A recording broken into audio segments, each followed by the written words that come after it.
So good to see you, James. So James is a book agent and publisher, which is so exciting. He also runs the Spare Room project, and I am not going to do any more spoilers because I'm going to ask you to introduce yourself, James. Who are you? What do you do? Yeah, thank you, Sam. And first, can I just congratulate you for styling out a bit of a kind of an internet freezing moment there as a cliffhanger, which is absolutely brilliant. And I'm gonna borrow that. I'm gonna use that. So yeah, as you say, most of what I do now is I'm a literary agent, and I know it's not always easy to know the difference between being a publisher and a literary agent. So I'll briefly explain that. Literary agents are responsible for representing authors.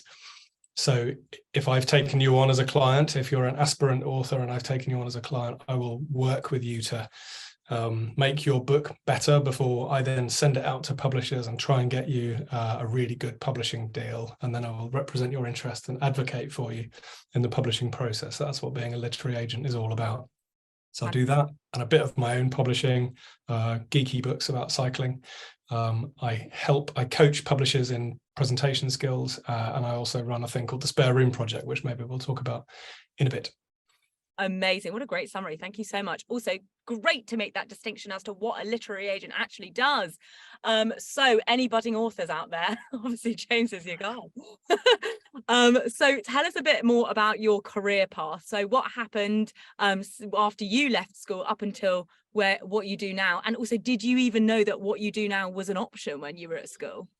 Well, I sort of did. I was trying to remember my kind of history of career aspirations, and I think the first time anybody ever asked me what do you want to be when you grow up was when I was in primary school, and I vividly remember writing down that I want to be the captain of the Cutty Sark, which for those that don't know is a ship in permanent dry dock with no need of a captain. Anyway, it didn't quite pan out that way, but I do remember at secondary school getting a careers advice session and an assessment, and they told me that I should go into publishing, which at the time I was extremely resistant to, because it seemed like they'd just seen that I was okay at English and they told me the most obvious thing. And I didn't know what publishing really was. I couldn't have told you the difference between a kind of a book publicist and an editor or a production person. So that just annoyed me, and I was very resistant to that. Sadly, in those days, Eric did not exist. So we didn't really have any useful insights into creative careers. But certainly when I did an English degree, and I sort of had it in mind that I might do something in the literary world. But actually, I think it is also worth noting, I mean, I can tell you what my kind of CV is, but increasingly I'm aware that the non-career jobs that I did were quite significant as well. So in the holidays of being at university, I was there was a recession on and there were no good jobs. So I was a canvasser for a double glazing company, which was horrible, but it helped me see that actually I wasn't quite as scared of talking to other people as I might have been. And I worked in factories and managed to kind of get along. I also, just after graduating, worked in a wine merchant's, like an Oddbins, an off license, for a few months. And actually looking back, I think that's where I realized that, customer service sort of, like, I joined with a really good friend of mine, and he hated the public, but I kind of quite liked customer service. And I also really liked explaining things to people and kind of, selling, I suppose, promoting things, finding ways to promote what we did. And actually, when I look back, those were quite important sort of pointers in terms of where my career would then go.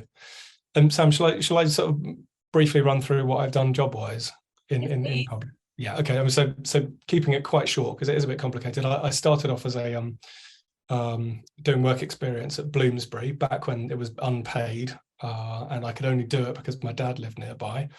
We'll come back to that. I eventually got a job in the post room there, and then after a little while, they gave me a job as their sales rep. So I had to drive around all over the southeast of England, selling people the books. And again, that's something which I didn't know I could do, but actually I've always been the sort of person that loves recommending things. So in a way, I did know that I could do it. Anyway, I then got a job in marketing at Bloomsbury, which is slightly different, and I might be able to find time to explain that in a second. eventually went to a bigger company, ended up running a company. I was managing director of a company called Watkins. And then for the last 5 years, I've done what you might call a portfolio or a plural career. So all those things I mentioned before, I sort of do them all as a kind of as a self-employed person, which is difficult to do when you start, when you don't have skills, confidence, contacts. A little bit easier to do once you're a little bit further down the line.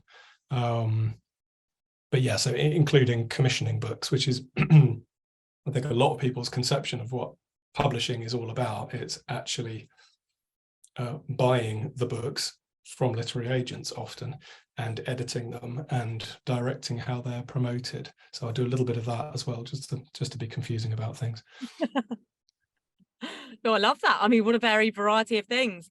And I feel like it was interesting what you were saying earlier about how the jobs you had when you were younger, how formative they actually were for you still even now. And I think those jobs are so important. The jobs you get as a teen or in your kind of like early years and pushing yourself out of your comfort zone.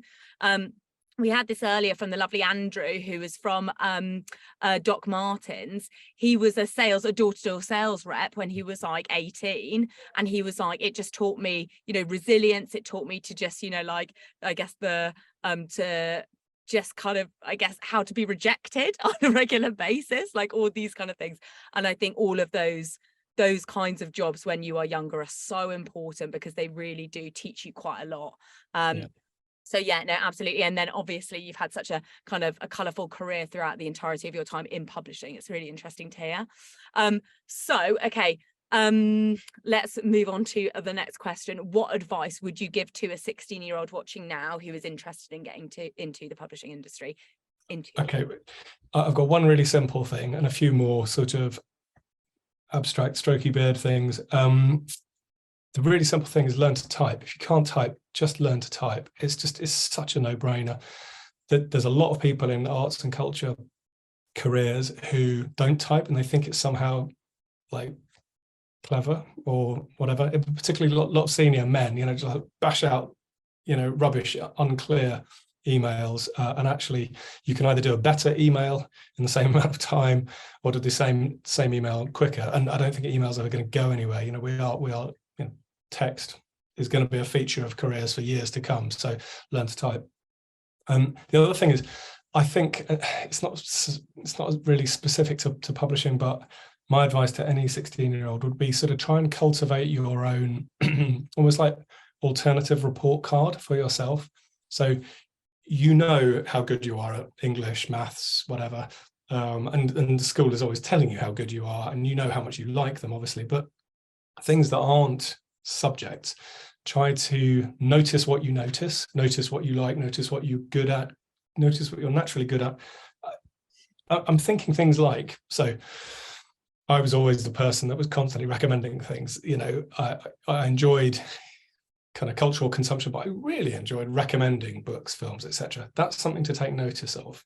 And in my case, that expressed itself as, doing jobs in sales and marketing.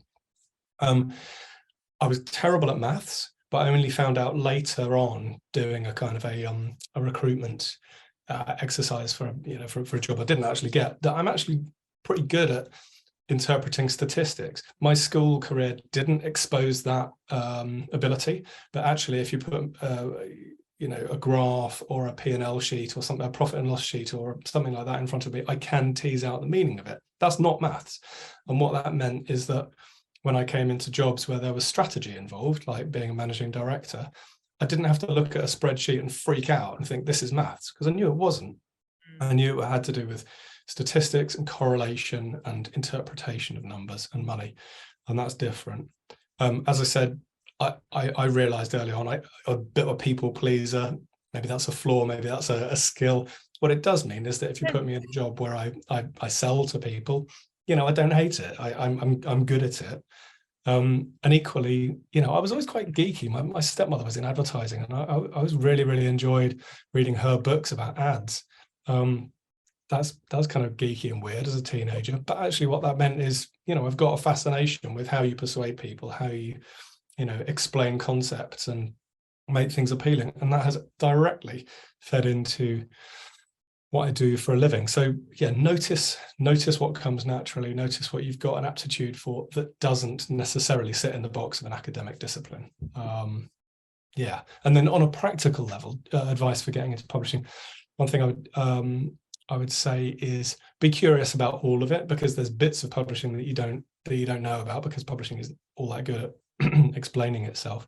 You know, there's project management, but the production department, these people project manage publications. There's publicity. You know, if you like authors, if you like people that write books, then being a publicist is a fantastic way to spend time with them.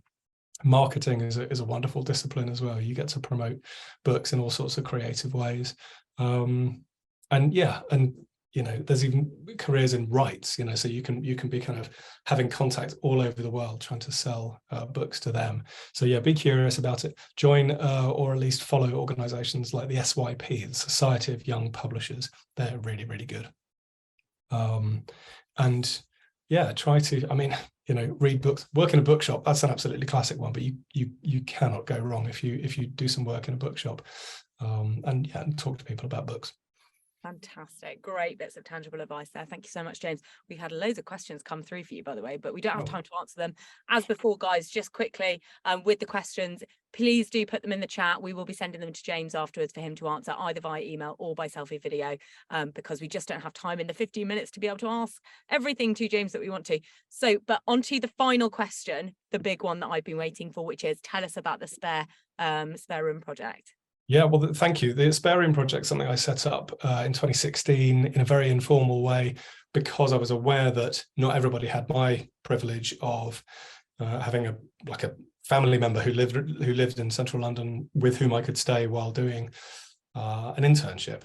You know, if you live outside London and you don't have friends or family, it's very difficult to do an internship.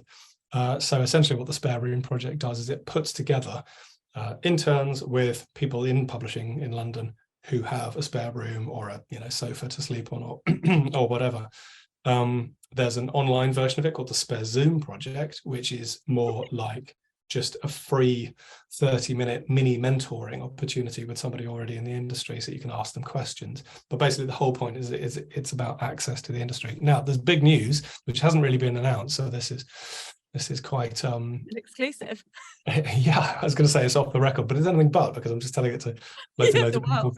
It hasn't been officially announced, but because my agenting work is taking up a load of time at the moment, and it's time to sort of relaunch the Spare Room Project.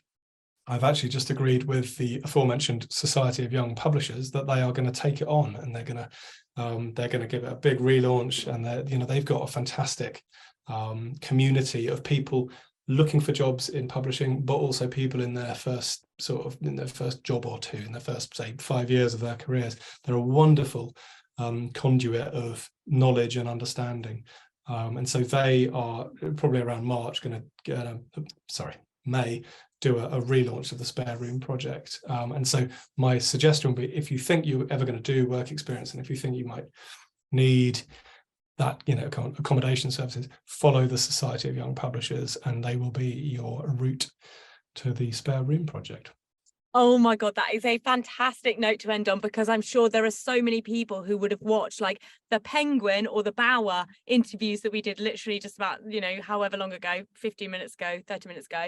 And, they were saying about all of their amazing work experience programs, the amazing internships and apprenticeships that they have. But I'm sure there are so many students watching from around the country who are like, yeah, that sounds great, but I don't live there, so I don't know how I would be able to.